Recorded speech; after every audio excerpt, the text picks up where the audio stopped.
ओम गणेशाय नमः। ओम नमः शिवाय। मैं निखिल ज्योतिषाचार्य आप सभी का मेरे चैनल पर पुनः स्वागत करता हूं। आशा करता हूं कि आप सभी स्वस्थ होंगे। महादेव की कृपा आप सभी पर सदैव बनी रहे। ये वीडियो तुला यानी कि लिब्रा के लिए अत्यंत विशेष है, क्योंकि वीडियो है 25 नवंबर से 1 दिसंबर 2024 के साप्ताहिक राशिफल के बारे में। कैसा रहेगा आने वाला सप्ताह तुला के लिए। जो मेरा साप्ताहिक राशिफल होता है वो प्रमुखतः चंद्रमा और उनकी गति पर आधारित होता है। चंद्रमा एक ऐसे ग्रह हैं जो बहुत तेज गति से भागते हैं और 2.25 से 2.5 दिन में राशि परिवर्तन कर लेते हैं। तो स्वाभाविक है कि पूरा हफ्ता जो कि 7 दिन का होता है उसमें कई बार उनका राशि परिवर्तन होगा।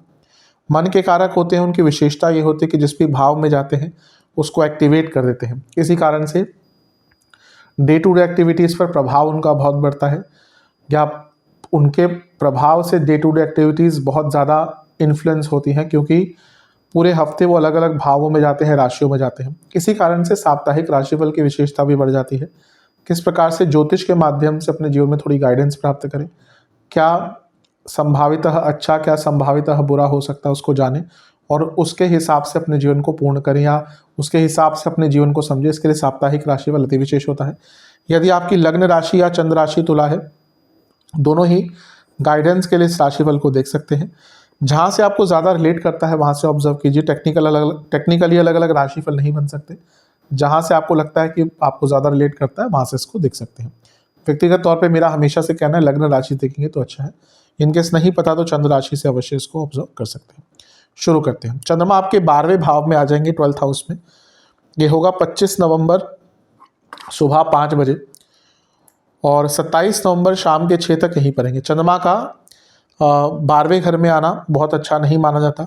ऊपर से यहाँ पर केतु के साथ है तो ग्रहण दोष भी लग जाएगा। तो ये जो समय होगा आपका हफ्ते के शुरुआत का, ये थोड़ा सा कष्टकारी जा सकता है। इनसिक्योरिटीज़ रहेंगी, खर्चे बढ़ेंगे, मानसिक सेहत पर बुरा प्रभाव पड़ सकता है। तो थोड़ा सा ध्यान देने की आवश्यकता है। लग्नेश यानी कि शुक्र से 10वें में है, ये एक प्रकार से ठीक है। जो लोग जॉब चेंज का प्रयत्न कर रहे थे उनको यहाँ पे कुछ अच्छा प्राप्त हो सकता है, क्योंकि चंद्रमा खुद 10वें घर के स्वामी है तो ये भी जॉब चेंज के योग बना देता है। और अगर आप विदेश में भी जॉब ढूंढ रहे थे, आपका प्रोसेस चल रहा था, तो वो चीज़ें आगे बढ़ सकती हैं। लेकिन ग्रहण दोष 12वें घर में बहुत चिंताएं, बहुत इनसिक्योरिटीज़, बहुत व्यर्थ की चिंताएं व्यक्ति को तंग करती हैं। गुरु का प्रभाव भी है, लेकिन गुरु भी अष्टम में बैठे हैं और वक्री हैं, और गुरु आपके लिए 6ठे घर के स्वामी भी हैं। ठीक है, विपरीत राजयोग बना रहे हैं, कुछ रुका धन, विदेश से संबंधित काम, कोई पैसा आदि आ सकता है, लेकिन मानसिक रूप से समय बहुत प्रभावित होगा नकारात्मक वे में, और नींद भी ढंग से नहीं आएगी और अपने थॉट्स पर कंट्रोल करना मुश्किल रहेगा। पुरानी चीज़ें बहुत याद आएंगी, तो थोड़ा सा ध्यान दीजिएगा। नवांश कुंडली कहती है कि किसी बड़े व्यक्ति के साथ समय व्यतीत कीजिएगा, ताकि एक माइंड में क्लैरिटी रहे। समय स्पेंड कीजिएगा मतलब कि उनसे थोड़ी बातचीत कीजिएगा, जो भी प्रॉब्लम है डिस्कस कीजिएगा। दशांश कुंडली कार्य क्षेत्र में थोड़ा मैच्योरिटी रखनी पड़ेगी, वरना प्रॉब्लम हो सकती है। बिजनेस के हिसाब से शांत रहिएगा, कुछ अलग नहीं करना। लव लाइफ की जहाँ तक बात है, एक ही चीज़ कहूँगा कि थोड़ा सा आपको जो भी मन में आपके चल रहा है उसको एक्सप्रेस करना सीखना पड़ेगा, क्योंकि ऐसा लग रहा है कि आप ढंग से एक्सप्रेस नहीं कर पाते और प्रॉब्लम बढ़ती है। जहाँ तक वैवाहिक जीवन की बात है, कुछ चेंजेस आते हुए दिख रहे हैं यहाँ पर, उसके अनुसार अपने आप को ढालिए। स्टूडेंट से एक ही चीज़ कहूँगा कि अपने कम्युनिकेशन पर ध्यान दीजिए। सेहत की जहाँ तक बात है, पैरों के रोग, गले के रोग और स्लीप डिसऑर्डर्स तंग करेंगे। सर्वाष्टक में आपका लग्न बली है, तो बता रहा है कि एक प्रकार से हफ्ते का जो शुरुआती भाग है ये मानसिक और शारीरिक पीड़ा लेकर आ सकता है, लेकिन कुछ बड़े बदलाव भी लेकर आएगा। 27 नवंबर शाम के 6 बजे चंद्रमा आपके लग्न भाव में आकर बैठ जाएंगे और 30 नवंबर सुबह के 6 तक यहीं पर रहेंगे। चंद्रमा का लग्न भाव में आना एक प्रकार से बहुत अच्छा ही माना जाता है। आपके लिए वो 10वें घर के स्वामी है, तो ये भी अच्छा है क्योंकि राजयोग बन रहा है। बस प्रॉब्लम यह है कि चंद्रमा यहाँ पर पाप कर्तरी योग में है और ये चंद्रमा नीच अभिलाषी है। तो वैसे सब कुछ अच्छा है, कुछ बुरा नहीं दिख रहा, लेकिन वो जो मानसिक वेग, जो मानसिक उद्वेग शुरू हुआ था वो कैरी ऑन होगा। पाप कर्तरी के चंद्रमा व्यक्ति को गुस्सा भी दिलाते हैं। लग्न में है तो व्यक्ति कुछ गलत निर्णय भी ले सकता है, और 10वें घर के स्वामी है, यानी कि कार्य क्षेत्र में भी लड़ाई झगड़े हो सकते हैं। और 10वें घर से मंगल भी देख रहे हैं, यानी कि कार्य क्षेत्र हो, पर्सनल लाइफ हो, गुस्सा बहुत रहेगा। और गुरु से 6ठे में है, यानी कि शकट योग बन गया। कुछ महत्वपूर्ण कार्य डिले भी होंगे और इसके कारण फ्रस्ट्रेशन और गुस्सा और बढ़ेगा। तो जितना हो सके अपने गुस्से पर नियंत्रण रख सकते हैं, उतना ही आपके लिए अच्छा रहेगा। नवांश कुंडली बता रही है कि मेंटली फिजिकली एग्जॉस्टिव टाइम होगा, बहुत थका थका महसूस करेंगे। दशांश कुंडली कार्य क्षेत्र में फिर भी कुछ अच्छी न्यूज़ आ सकती है। बिजनेस में सब अच्छा है लेकिन सरकारी बाधाएं तंग करेंगी। लव लाइफ की जहाँ तक बात है थोड़ा सा फ्लेक्सिबल रहेंगे अपने रिलेशनशिप में तो अच्छा रहेगा। वैवाहिक जीवन में पुरानी चीज़ों पर झगड़े हो सकते हैं, शांत रहिएगा। स्टूडेंट्स की जहाँ तक बात है एग्जाम्स के लिए अच्छा टाइम है लेकिन गुस्सा बहुत आएगा, उस पर कंट्रोल कीजिएगा। जहाँ तक सेहत की बात है रक्त विकार, स्लीप डिसऑर्डर्स, इन्फेक्शंस, साइनस की प्रॉब्लम तंग करेगी। सर्वाष्टक में आपका लाभ स्थान वाली है, धन आ सकता है, उसमें कोई दो राय नहीं है। और कुछ इच्छाओं की भी पूर्ति यहाँ पर दिख रही है।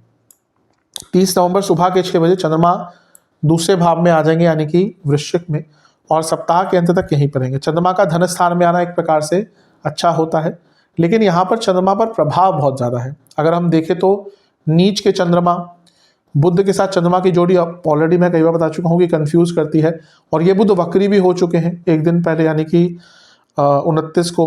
सूर्य के साथ अमावस्या दोष बन गया, ये कम था तो शनि की दृष्टि भी है तो विष दोष बन गया।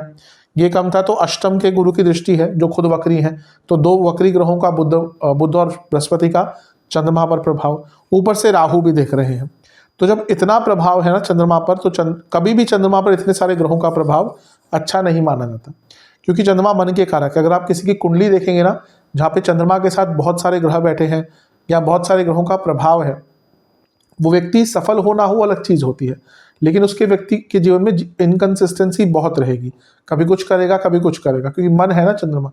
तो वैसे ही जब इतने सारे ग्रहों का प्रभाव चंद्रमा पर होता है तो व्यक्ति कंफ्यूज होता है और फिर गलत निर्णय लेने के लिए आश्रित रहता है। तो थोड़ा सा धन से संबंधित बड़े निर्णय से बचिएगा। धन आ सकता है, इसमें कोई दो राय नहीं है, लेकिन ये समय कुटुंब के लिए, करियर के लिए भी नेगेटिव थोड़ा हो सकता है, क्योंकि करियर का एक भाव है, अर्थ त्रिकोण है, और कुटुंब का भाव है, यहाँ पे इतने सारे ग्रहों का प्रभाव है तो प्रॉब्लम हो सकती है। और वाणी का स्थान है सबसे इंपॉर्टेंट, तो वाणी की चंचलता, चपलता, नकारात्मकता और तीक्ष्णता पर ध्यान दीजिएगा, क्योंकि ये दिख रहा है समय कि आपकी वाणी तीखी भी होगी, कड़वी भी होगी, अपूर्ण भी होगी और ऐसी भी होगी कि लोग आपकी बातों को समझ नहीं पाए और इसका एक बुरा प्रभाव पड़ सकता है। तो अपनी वाणी पर, धन पर और कार्य क्षेत्र पर ध्यान दीजिएगा।